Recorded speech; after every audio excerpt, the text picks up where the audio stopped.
आपल्या लोकांची आपली वाहिनी एबीडी न्यूज मराठी। उल्हासनगर महानगरपालिका निवडणुकीच्या पार्श्वभूमीवर आरपीआयमध्ये तिकीट वाटपावरून वाद उफाळून आलाय। भाजपाच्या पत्रकार परिषदेत आरपीआय पक्ष विकल्याचा आरोप करण्यात आला। भाजपाने 11 जागा देण्याचे मान्य केले असताना आरपीआय शहराध्यक्ष नाना बागुल बैठक सोडून गेल्याने युतीत तणाव निर्माण झाल्याचा आरोप आरपीआय पदाधिकारी पंडित निकम यांनी केलाय।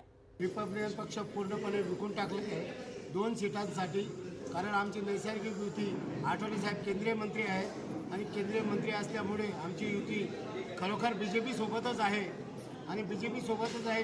आणि आठवले साहेबांशी आमचं बोलणं झालं आहे। उद्या आठवले साहेबांनी आम्हाला त्या ठिकाणी बोलवलं आहे। तिकीट वाटपाच्या वेळेला बीजेपीचे वदारे साहेबांनी सांगितलं की 11 सीट आमच्या फायनली झाल्या होत्या, कारण त्या ठिकाणी मी जनरल सेक्रेटरी पार्टीचा आणि आमचे कार्याध्यक्ष अंबादास गायकवाड हे उपस्थित होतो, नाना बागुल होते, आमदार होते आणि राजेशभाई वदारे होते। 11 सीटांमध्ये यांनी एबी फॉर्म देण्याची तयारी दाखवली होती आणि त्या तयारीनंतर 1 तासात येतो, पण तो 1 तास मला वाटत नाही की आतापर्यंत 1 तास झालेला आहे।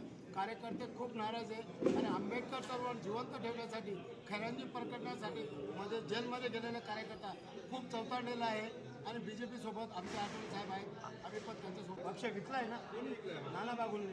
11 जागांवर चर्चा झाली होती, मात्र नाना बागुल बैठक सोडून गेले। त्यानंतर एबी फॉर्मसाठी कोणीही न आल्याने भाजपाला स्वतःचे उमेदवार उभे करावे लागले। आरपीआई आठवले गट अध्यक्ष नाना बागुल और बाकी उनके जो नेता हैं, इनसे हमारी 2-3 बार चर्चा हुई। उन्होंने 17 सीटों की डिमांड रखी, जो वाटाघाटी के बाद हमने 11 सीट उनको देने मंजूर की। हमने उनसे उनके नाम मंगवाए, आप नाम दो तो हमको बी फॉर्म देवे। उन्होंने हमें कहा कि मैं 1 घंटे में आपको नाम देता हूं। आज तक नाम लेके वो लोग वापस आए नहीं। अंतिम निर्णय ये निकला कि आरपीआई आठवले गट भारतीय जनता पार्टी का समर्थन कर रहा है आने वाले महानगर पालिका के चुनाव में। या आरोपांना उत्तर देताना आरपीआय आठवले गटाने स्वतंत्र पत्रकार परिषद घेतली। आमची ताकद असूनही आम्हाला संपवण्याचे राजकारण झाले, त्यामुळे आम्ही शिवसेना शिंदे गटासोबत युती केली आहे। भाजपाने योग्य जागा न दिल्याने आम्हाला डावलले गेल्याचा आरोप आरपीआय आठवले गटाचे राष्ट्रीय सरचिटणीस सुरेश बारशिंगे यांनी केलाय। नाही, भारतीय जनता पक्षासोबत जरी पत्रकार परिषद झाली असेल, कोणाची त्याचा आरोप जरी केले असतील तरी ते आरोप हे दादांत खोटे आहेत। रिपब्लिकन पार्टी ऑफ इंडिया माननीय रामदासजी आठवले साहेबांच्या नेतृत्वाची पक्ष आहे, त्या पक्षाची युती शिवसेना नामदार एकनाथजी शिंदे साहेब यांच्या पक्षासोबत झालेली आहे। आणि ही युती करत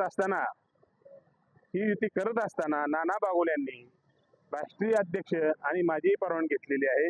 आम्ही शिंदे साहेबांसोबत चर्चा केली आहे। या संदर्भात या अगोदर आमची सीएमसी चर्चा झाली होती। या ठिकाणची परिस्थिती पाहता आणि आमच्या लोकांची ताकद पाहता रिपब्लिकन पक्षानं शिंदे सेनेबरोबर युती केलेली आहे। तर असं म्हणणं असेल तर दादांत खोटं आहे। नाही असेल, त्यांनी तयारी दाखवली असेल तर चांगली गोष्ट आहे, परंतु काही अपरिहार्य कारणामुळे असेल किंवा ज्या आम्हाला सीट्स पाहिजेत त्या सोडून जर इतर देत असतील सीट्स, तर मात्र आम्हाला त्या मान्य करता येण्याजोग्या नसतील। त्यामुळे हा असा प्रकार घडला असा मला वाटतं।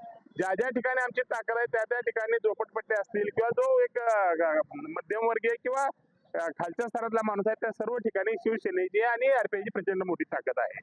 आणि बीजेपी प्रणित याची ताकद जी आहे ती बहुसंख्येनं उच्चवर्गीयामध्ये आहे। त्यामुळं आम्हाला थोडं असं वाटलं की झोपडपट्टीचा जो मॉब आहे किंवा हा जो लेबर क्लास आहे, हा लेबर क्लास संपूर्णपणे आपल्या बाजूने असावा, पण या विभागातल्या सीट्स आम्हाला मिळत त्या दिशेने आम्ही प्रयत्न केलेला आहे। या प्रकारामुळे आरपीआय मधील अंतर्गत वाद उघड झालाय।